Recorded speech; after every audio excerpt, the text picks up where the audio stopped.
Asthma से परेशान है, बार बार खांसी आती है, चेस्ट में जकड़न रहती है, बलगम बहुत ज़्यादा बन रहा है, लंच में क्या खाएं समझ नहीं आ रहा। तो आज की वीडियो आपके लिए है, क्योंकि इस वीडियो में मैं आपको लंच डाइट बताने वाला हूं अस्थमा पेशेंट के लिए। साथ ही साथ मैं वो भी बताऊंगा जो चीज़ें आपको अवॉइड करनी है और कौन सी चीज़ें आपको खानी है। तो इस वीडियो को एंड तक जरूर देखिएगा। तो चलिए शुरू करते हैं। अब लंच डाइट किसी भी व्यक्ति की, एक नॉर्मल पर्सन की भी हम बात करें तो बहुत इंपॉर्टेंट होती है, क्योंकि हमारे जो लंच होता है उसमें ही हम सबसे ज़्यादा खाना खाते हैं। अब यहाँ पर सबसे ज़्यादा खाना खाने का मतलब ये है कि अच्छी मात्रा में खाना खाते हैं। यहाँ पर अगर आप ओवर ईटिंग समझ रहे हैं तो आप गलत हैं, क्योंकि ओवर ईटिंग से भी अस्थमा बिगड़ सकता है। इसके साथ साथ इस वीडियो में मैं आपको क्या खाना है क्या नहीं खाना है वो जानकारी भी देने वाला हूं, क्योंकि डाइट में जब भी हम बात करते हैं क्या चीज़ें खानी है, उससे ज़्यादा ज़रूरी होता है कि हमें ये पता हो कि हम कोई ऐसी गलत चीज़ ना खा लें जिससे हमारा अस्थमा एग्रीवेट हो जाए या बिगड़ जाए। अगर आपको बार बार खांसी आती है, चेस्ट में दर्द बना रहता है, जकड़न रहती है, गले में खराश रहती है, तो ये डाइट आपके लिए बहुत खास है। तो चलिए वीडियो शुरू करते हैं। तो सबसे पहले अस्थमा की लंच डाइट की बात करें तो लंच डाइट में सबसे पहले आती है रोटी।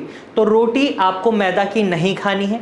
कौन से आटे की खानी है? आप गेहूं के आटे में जौ का आटा मिलाकर खा सकते हैं, बहुत ही बेनिफिशियल रहेगा। कोशिश करें 2 से 3 रोटी खाएं, ज़्यादा रोटी खाने की भी ज़रूरत नहीं है, और अगर आपकी भूख ज़्यादा है तो आप उसके अकॉर्डिंग भी रख सकते हैं। इसके बाद बात करते हैं सब्जी की। आप कौन सी सब्जी बनाकर अस्थमा में खा सकते हैं? तो यहाँ पर मैं आपको बताना चाहूँगा, आप हरी पत्तेदार सब्जियाँ, हरी सब्जियाँ जरूर इंक्लूड करें। जैसे पालक है, पालक आपके लिए बहुत बेनिफिशियल है। फूल गोभी है, पत्ता गोभी है, ये आपके लिए बेनिफिशियल है। इसके साथ साथ आप घिया, परवल, कद्दू, करेला, इस तरीके की सब्जियों को अपनी डाइट में जरूर इंक्लूड करें। और जब आप लंच डाइट बना रहे हैं तो उस समय मसालों का खास ख्याल रखें। कोशिश करें लाल मिर्च का सेवन ना करें, इस्तेमाल भी ना करें, अच्छा है। और इसके साथ साथ आप जब सब्जी बनाते हैं कोशिश करें तरी सब्जी बनाएं, ताकि आपको सूप का फ्लेवर भी मिल जाए। अब तरी सब्जी जब आप बनाते हैं तो इसमें मसालों का खास ख्याल रखना है।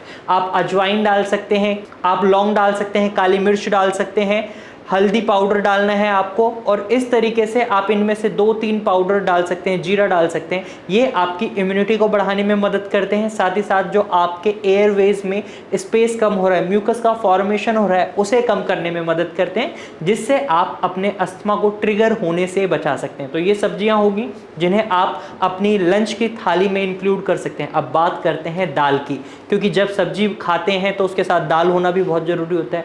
अब दाल आप कौन कौन सी खा सकते हैं? आप मूंग दाल खा सकते हैं, बहुत ही बेनिफिशियल रहती है अस्थमा में। आप अरहर दाल खा सकते हैं, तूर दाल खा सकते हैं। अब आपको कौन सी दाल नहीं खानी है ये भी जान लीजिए। यहाँ पर आपको उड़द की दाल, चने की दाल, काला चना या काबुली चना नहीं खाने हैं। ये आपके पेट में गैस बना सकते हैं और आपके जो एयरवेज हैं उनमें भी दिक्कत बना सकती हैं। तो इन दालों को आपको नहीं खाना है। अब लंच डाइट में हम देखते हैं बहुत लोगों की आदत होती है वो दही खाते हैं साथ में खाने के, या दूध लेते हैं, या छाछ लेते हैं, लस्सी लेते हैं। तो ये गलती आपको नहीं करनी है।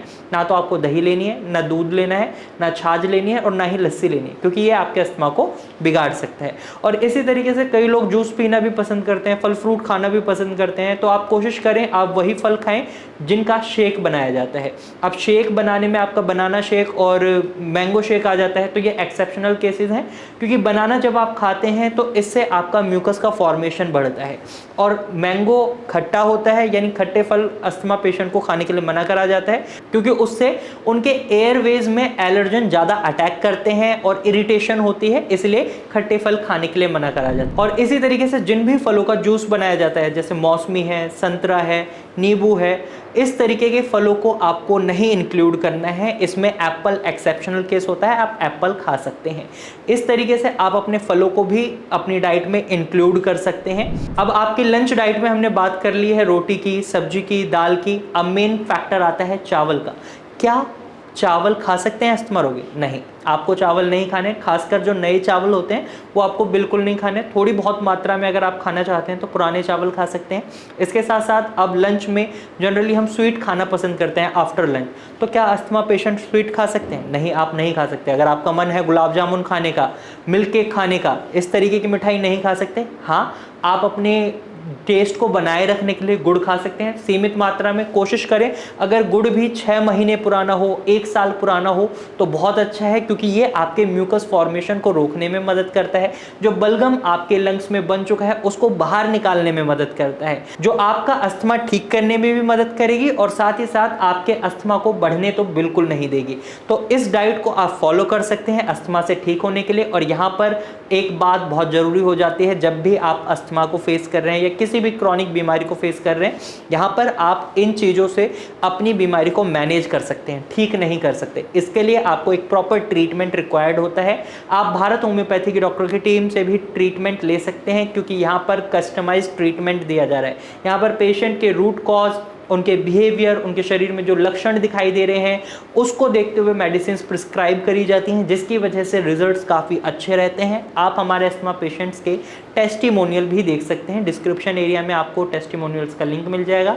आप उन टेस्टिमोनियल को देखें और साथ ही साथ आप हमारे चैनल पर बने रहें। आज की वीडियो में सिर्फ इतना ही। अगर आपको ये जानकारी अच्छी लगी है तो इस वीडियो को लाइक करें।